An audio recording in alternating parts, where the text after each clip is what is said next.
Porque talvez o que mais nos interessa não é o que Deus está fazendo em nós, na nossa transformação, mas o que queremos que Ele faça por nós, no nosso exterior. Eu não quero que Ele mude minha cabeça, não quero que Ele me faça amar o meu inimigo, nem que me faça andar mais uma milha, ou seja mais compassivo ou perdoador. Eu não tenho paciência para isso e não quero que Deus se intrometa na minha vida, mas eu quero que Ele arrume as coisas aqui fora. Atos que dizem ser proféticos, e se eu fizer aquele ato, eu obterei o mesmo resultado que aquele personagem bíblico recebeu, ou obteve, na verdade, né? Então a gente repete os atos. E usando, por exemplo, João 3,14, do modo porque Moisés levantou a serpente no deserto, assim importa que o Filho do Homem seja levantado. E usam esse texto para dizer, tá vendo? Moisés levantou a serpente como um ato profético, né? Eu acho muito interessante quando John Stott fala sobre o nosso estudo do movimento do Espírito Santo, num dos seus livros, né, Batismo e Plenitude do Espírito, e fala sobre os tipos de textos que nós encontramos na Bíblia.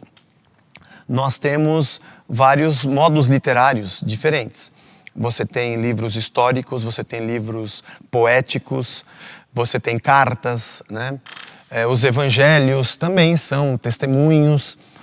E existem palavras de Jesus, ou até na própria lei, onde Deus diretamente nos dá uma ordem ou um ensino didático, direto, dizendo, seja santo, ame o seu inimigo, ofereça a outra face, ande mais uma milha. Eu não estou interpretando nada, eu estou apenas lendo algo que diretamente o Senhor Jesus diz a mim e a você. Aqui não tem meio termo, não tem caminho nenhum. É uma ordem direta, é um ensino didático direto. E existem textos que são históricos. Josué deu 7 voltas e a muralha caiu, que na verdade não foram 7, foram 13, né? 6 dias, uma volta a cada dia, e no 7º, 7. Mas que seja. E a muralha caiu. Mas não há nenhum momento onde Josué diz didaticamente, atenção Israel, todas as vezes que vocês tiverem um problema, deem 7 voltas. Não, não há isso. Nem Josué, quando estendeu a sua espada para a cidade de Ai. Sempre que vocês quiserem ganhar uma guerra agora, estendam a espada para a cidade. Ou nem Davi dizendo para os seus soldados, depois quando foi general, lembra que eu derrubei Golias com pedras, todo mundo agora vai ter 5 pedras no alforje e nós sempre vamos vencer os inimigos assim. Não há uma direção. Nós é que interpretamos, dizendo que devemos repetir o que eles fizeram.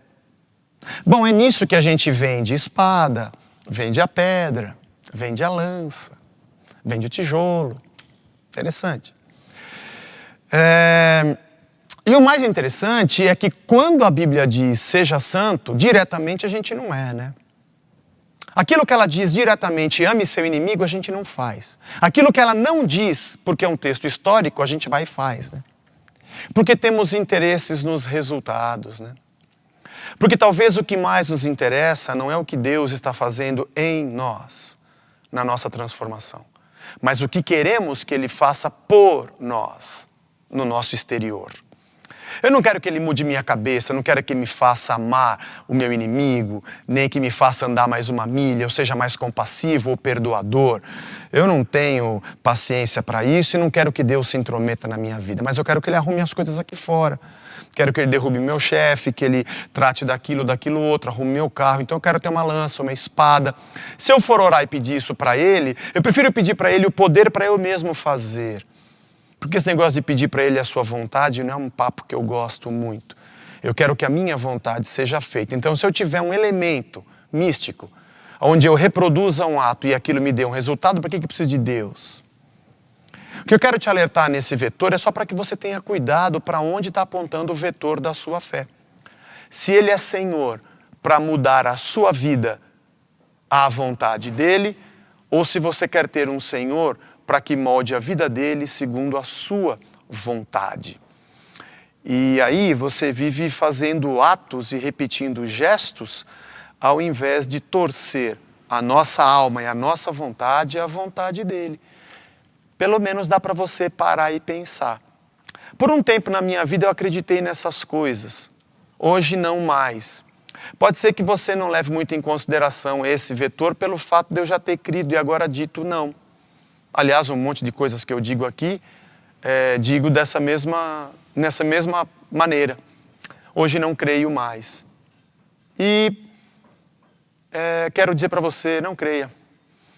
Porque nosso Deus não é um Deus de mandingas, não é um Deus de gestos. Ele não se move por uma espada nem por um pedaço de papel. O que Ele quer é um coração contrito e rendido aos seus pés. Valeu? Até o próximo.